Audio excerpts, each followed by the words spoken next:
Presiden Prabowo disambut dengan upacara kehormatan militer saat tiba di Rio de Janeiro. Indonesia yang kini sudah resmi menjadi anggota BRICS akan mengikuti KTT BRICS perdana yang diselenggarakan pada 6 hingga 7 Juli di Brasil. Presiden selanjutnya akan ke Brasilia pada 8 sampai 9 Juli. Prabowo dijadwalkan menggelar pertemuan membahas kerjasama bilateral.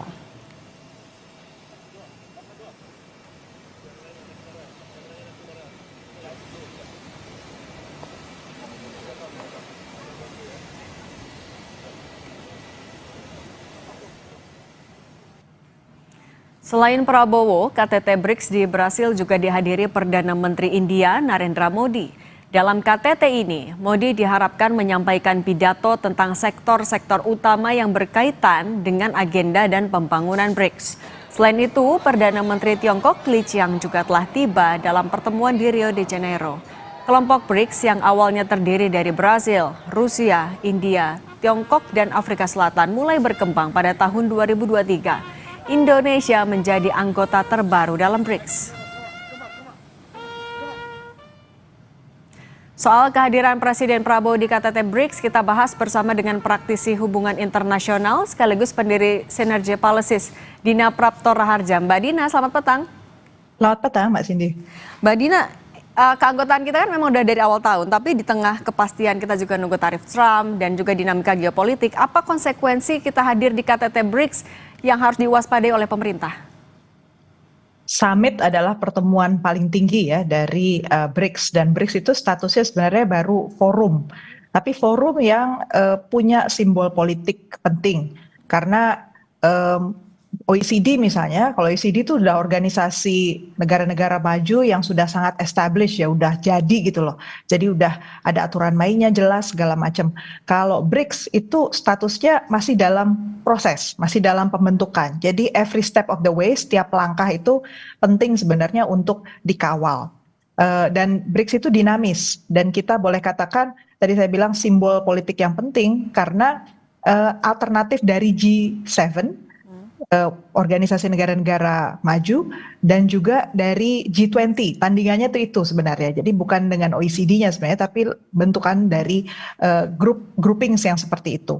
Jadi konsekuensinya kalau kita hadir di BRICS ini, memang dinamisnya itu loh, suasananya sangat dinamis. Jadi kita mau bawa catatan yang baku gitu ya, datang ke sana, itu bisa terkaget-kaget tentunya karena bisa saja situasi berubah cepat.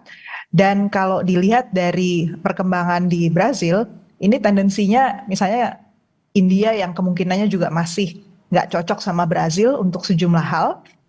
Kemudian kemungkinan Tiongkok juga masih terus ditekan oleh Amerika Serikat, Rusia masih ditekan Amerika Serikat. Jadi keputusan akhir dalam bentuk joint statement itu bisa jadi akan sangat dinamis sampai last minute. Nah Mbak Dina, tapi ngomong-ngomong soal Amerika Serikat tadi, apakah akan mempengaruhi hubungan diplomasi Indonesia dengan Amerika Serikat di tengah kita juga masih negosiasi soal tarif Trump?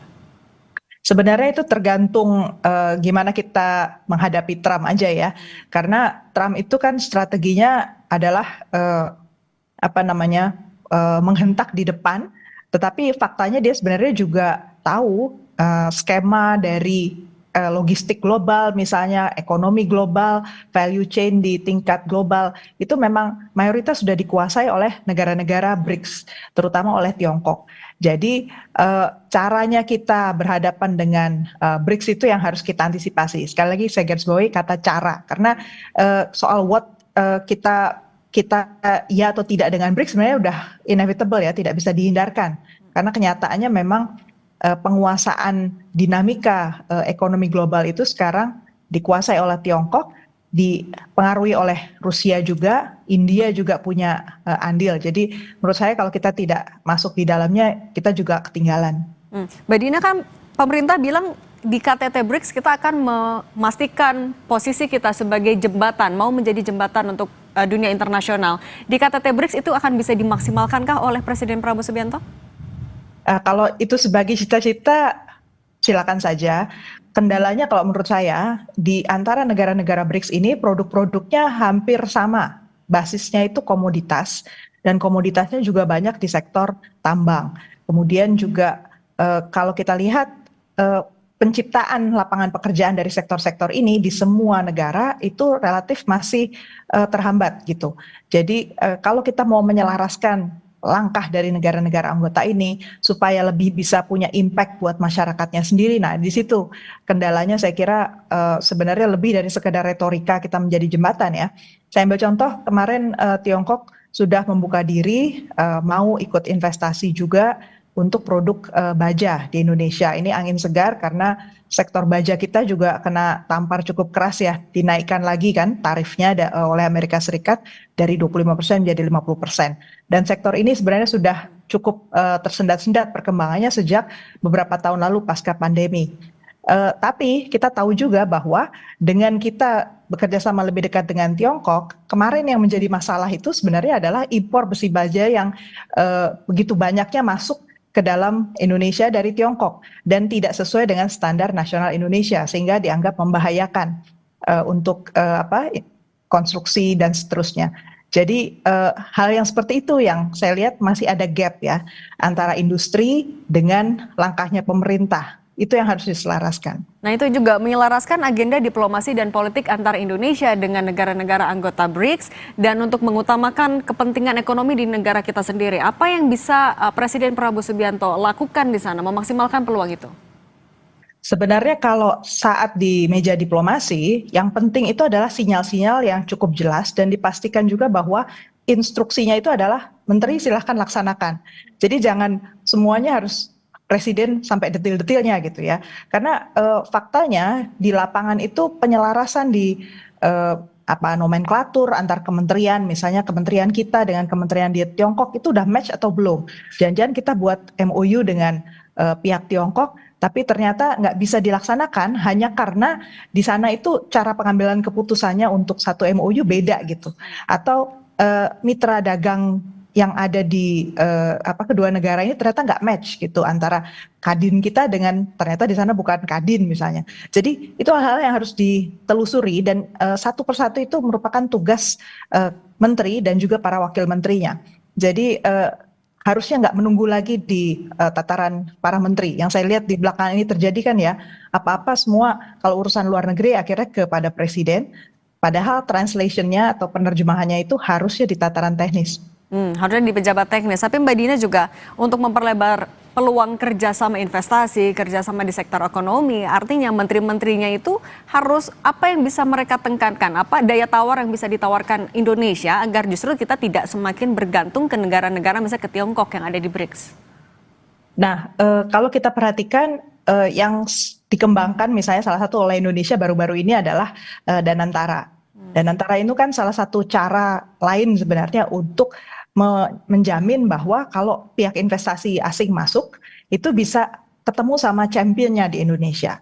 Nah, syaratnya itu sebenarnya adalah champion yang dimaksud ini bukan melulu hanya BUMN. Nah, kalau pemerintah Indonesia sekarang entah mengapa gitu ya, selalu yang dilihat kembali lagi menghidupkan hanya BUMN saja. Padahal para pelaku pasar di Indonesia yang ada di Kadin, yang ada di Apindo itu kan banyak sekali dan mereka sudah lama gitu menunggu ada angin segar dari pemerintah bahwa kalau ada dukungan, dibuka pasar baru, kemitraan baru, itu sektor-sektor swasta ini yang justru diajak gitu loh, dibawa dan daya saingnya itu dimainkan betul. Jadi bukan lagi berdasarkan hubungan personal, bukan lagi berdasarkan preferensi dari penguasa kepada pihak-pihak tertentu saja. Oke, Mbak Dina singkat saja, artinya oleh-oleh yang bisa kita harapkan dibawa pulang oleh pemerintah, oleh Presiden Prabowo dari Brasil, KTT BRICS apa saja? Saya kira dari KTT BRICS yang pertama itu adalah kepastian bahwa jalur local swap untuk local currency swap, jadi untuk perdagangan kita itu bisa dilakukan lebih intensif dengan negara-negara BRICS dengan menggunakan mata uang antar kita. Itu untuk pemicu ya, stimulus. Kemudian yang kedua, dipastikan bahwa aturan main antar negara terkait untuk investasi, terkait untuk kerjasama ekonomi, termasuk para championnya itu sudah diperkenalkan sehingga mereka bisa bertemu dan follow up.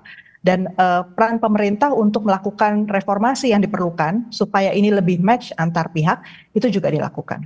Oke, oleh-oleh yang nyata kita tunggu realisasinya juga nanti sepulangnya dari lawatan ini. Terima kasih praktisi hubungan internasional sekaligus pendiri Sinergi Policies Mbak Dina Prapto Raharja sudah berbagi bersama kami. Terima kasih, selamat sore. Selamat sore.